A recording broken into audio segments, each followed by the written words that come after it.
Hello बच्चों, let's read the question. The question says which of the following structures is involuntary in nature. ठीक है, involuntary मतलब कि ऐसा कौन सा स्ट्रक्चर है जो कि हमारे कंट्रोल में नहीं है. इनवॉलेंट्री मतलब जो हमारे कंट्रोल, हमारी विल के अकॉर्डिंग नहीं चलता है. ठीक है. सो फर्स्ट गिवन है external urethral sphincter, internal urethral sphincter, neither one और टू, बोथ वन और टू. ठीक है. सो यहाँ पे पूछा है कि इनवॉलेंट्री कौन सा है. ये बेसिकली हम पढ़ते हैं मिचुरेशन का जो कॉन्सेप्ट है उसके अंदर. मिचुरेशन का कॉन्सेप्ट मतलब कि यूरिन को रिलीज करने का कॉन्सेप्ट. ठीक है. अब अगर हम बात करें नेफ्रॉन की, नेफ्रॉन हम जानते हैं कि नेफ्रॉन के थ्रू जो यह यूरिन जो है, नेफ्रॉन के थ्रू यूरिन जो है वो यूरिनरी ब्लैडर में आता है.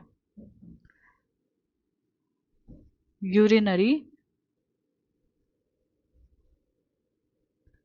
ब्लैडर में एक्यूमुलेट होता है. इसको साथ साथ एक डायग्राम से भी समझते हैं. ये हमारे यूरिनरी ब्लैडर का डायग्राम है. ठीक है. अब यहाँ यूरेथ्रा से होते हुए यूरिनरी ब्लैडर के अंदर क्या एक्यूमुलेट हो रहा है, यूरिन एक्यूमुलेट हो रहा है. यूरिन एक्यूमुलेट हो रहा है. जब ये फुली एक्यूमुलेट हो जाता है तब क्या होता है, यहाँ पे ये जो यहाँ यूरिनरी ब्लैडर के जो लाइनिंग है वो मसल्स की लाइनिंग भी प्रेजेंट होती है यहाँ पे. ठीक है. उसके ऊपर स्ट्रेच रिसेप्टर प्रेजेंट होते हैं. तो जैसे ही यहाँ पे स्ट्रेच आता है, ये स्ट्रेच रिसेप्टर्स क्या करते हैं, सीएनएस तक सिग्नल लेके जाते हैं. सो यूरिनरी ब्लैडर के अंदर प्रेजेंट होते हैं स्ट्रेच रिसेप्टर्स.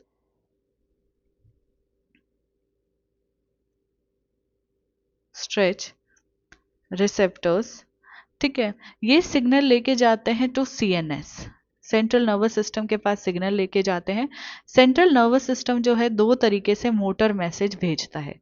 दो तरीके से भेजता है. एक क्या करेगा, ये जो लेयर है मसल का, ये स्मूथ मसल का बना हुआ है.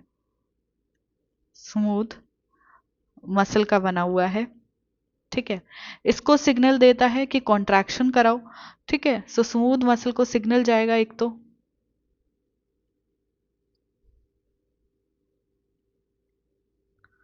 स्मूथ मसल को सिग्नल जाएगा. दूसरा सिग्नल जाता है स्फिंक्टर को कि वो रिलैक्स हो. ठीक है. स्फिंक्टर्स को सिग्नल जाता है कि वो क्या हो, रिलैक्स हो. अब यहां पे एक स्फिंक्टर प्रेजेंट होता है जो कि क्या हो जाएगा, इंटरनल यूरेथ्रल स्फिंक्टर. ठीक है. और पेल्विक फ्लोर के यहां कहीं पे प्रेजेंट होता है एक्सटर्नल यूरेथ्रल स्फिंक्टर. अब इंटरनल जो है ये हमारी विल के कंट्रोल में नहीं होगा, ये सीएनएस के कंट्रोल में होगा.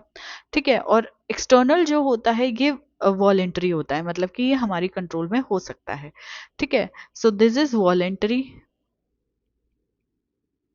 इंटरनल जो हो जाएगा ये हो जाएगा involuntary.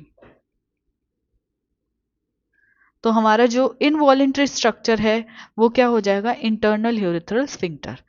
Neither one nor two incorrect हो जाएगा, बोथ वन एंड टू भी इनकरेक्ट हो जाएगा. तो हमारा जो करेक्ट ऑप्शन है वो चला जाएगा ऑप्शन नंबर 2.